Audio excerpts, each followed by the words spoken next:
So Brian, can you introduce yourself and tell us a bit about your career so far? I'm Brian Kinney, and I've been a professional makeup artist for a little over 17 years now.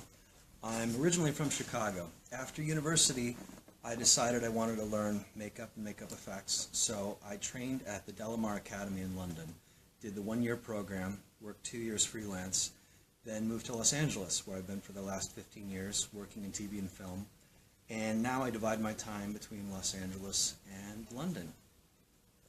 And how did you get your break in television and film? Where did it all begin? Well, about a week after I finished makeup school, I had some wonderful instructors that put in a good word for me.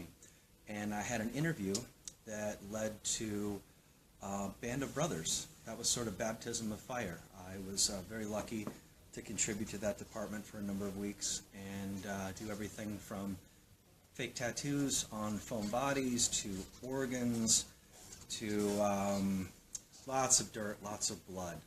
But that was sort of the moment I tasted blood and I wanted more. Never looked back after that.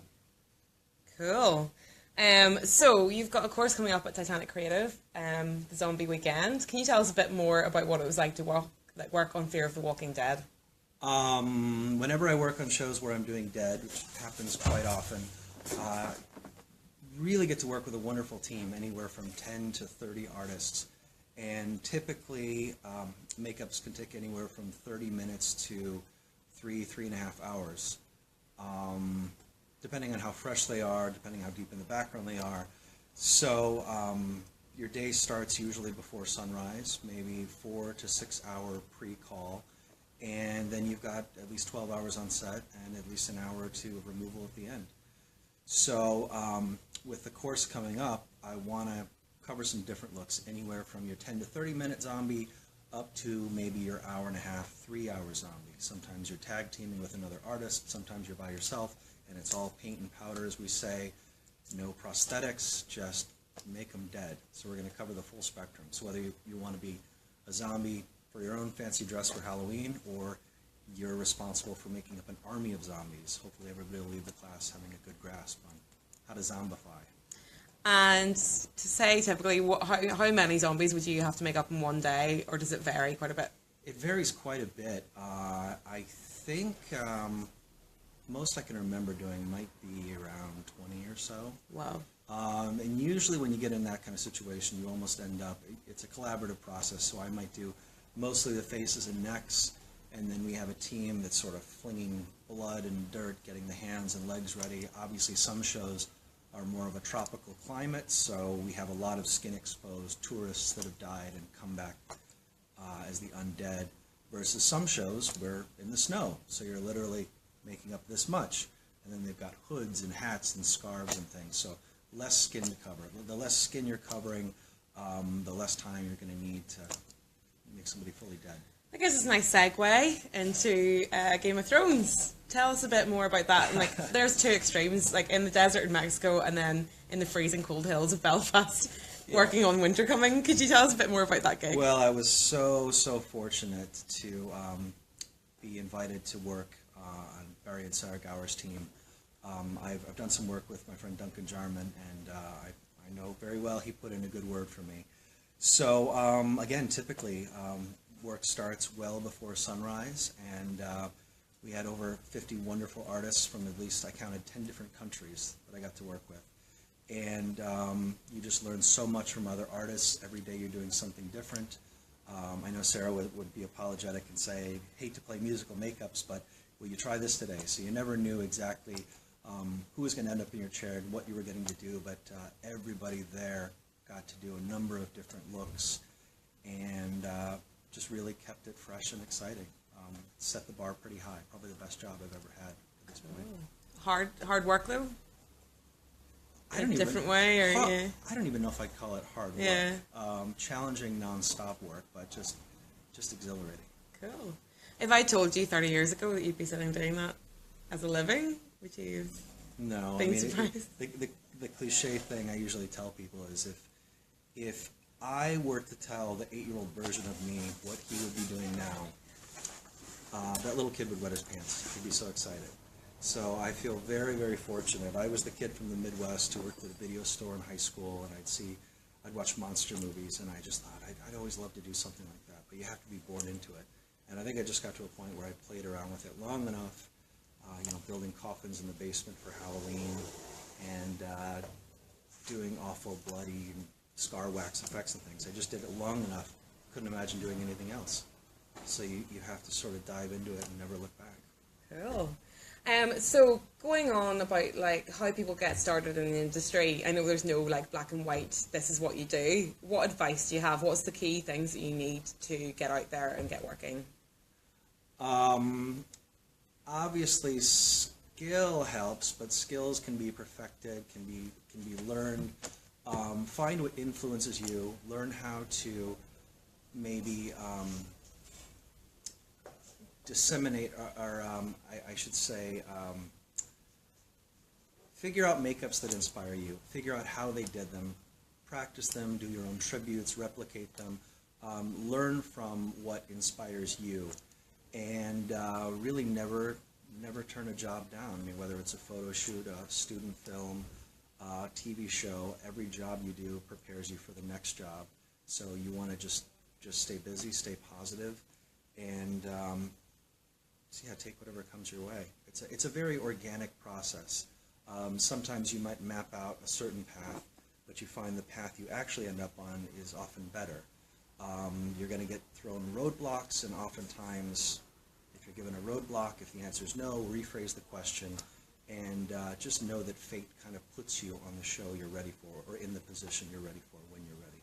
And just do it. Just do it. Is there a huge difference between working on set in LA, for example, and working on set in the UK? I know there's very big differences with regards to unionisation and that kind of stuff. Was that a bit of a shock to the system? There are differences, and this is one of the things I experienced having trained in the UK. A lot of the artists that I worked with were pretty diverse in their skill set. In the States, I've been very active in the union, and I found that oftentimes what's happening in a special effects shop and what's happening on set, there's a bit of a disconnect. There's so many artists that are well versed in both realms, but you don't always get to do. I know a lot of my friends that are on-set makeup artists miss doing some of the lab skills, and a lot of people that do the lab skills, they're anxious to get on set and actually do applications of makeups. I find that in the UK, more artists are not only adept at hair punching, silicone painting, sculpting, mold making, and application, but they're getting the opportunity to use all these skills on a regular basis. So the more you know, the more you get to do, and that's very readily apparent in the competitive European and UK market right now. Okay, so we're going to go into fun story time. What's the most bizarre job you've worked on, or the most bizarre thing you've been asked to create? If that's not too loose a question, or... No, I mean, I think back to one of the most interesting jobs I've ever had. I was hired by Autonomous Effects to do applications on my friend Ryan, who has an alien character he does called Nesbit. Nesbit the alien is a blue alien, and this was sculpted and fabricated by Autonomous Effects, but I was hired as the artist for this particular gig that would help get him in the suit.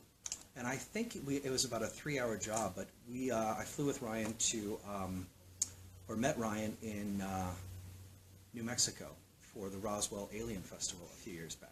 So it was about 3 hours to get Nesbit ready, and then we walked around town. So I was sort of minding my alien friend. It was very hot. This was July.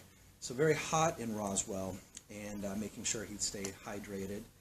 And we took lots of pictures, met a lot of people, and I remember at one point we were sitting in an Italian restaurant, and I had some garlic bread, I think, and he was having some lemonade.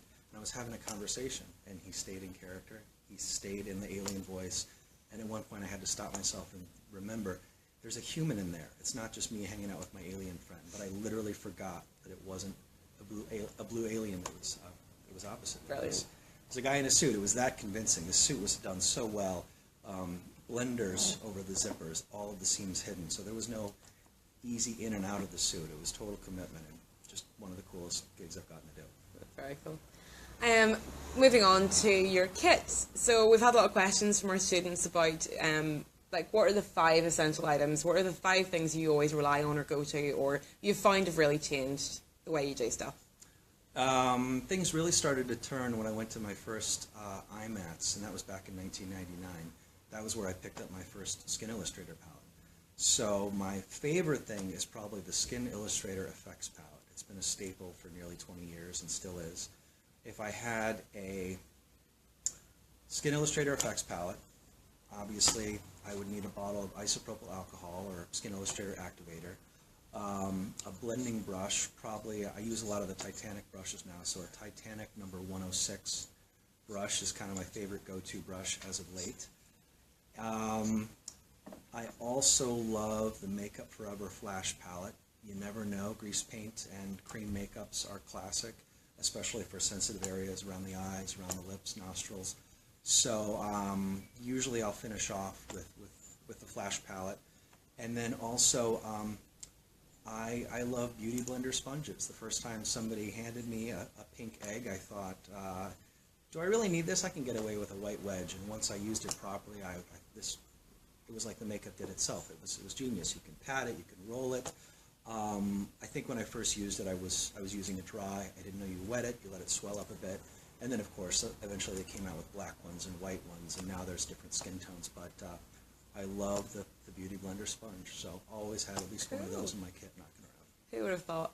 We've had a few questions come in. One question is, what's the biggest challenge specifically that you faced on Game of Thrones?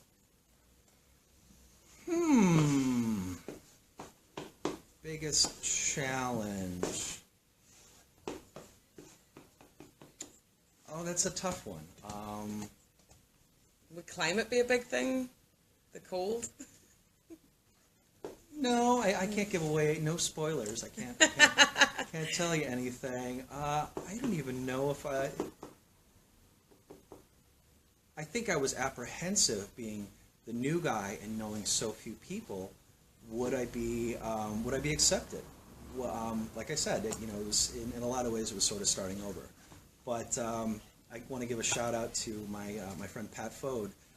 I think it was within the first week or two. Pat came over and he had a Japanese squirrel tail calligraphy brush, and he said, "Brian, have you ever tried one of these? It holds a lot of product. You can get a really nice line," and basically gave it to me.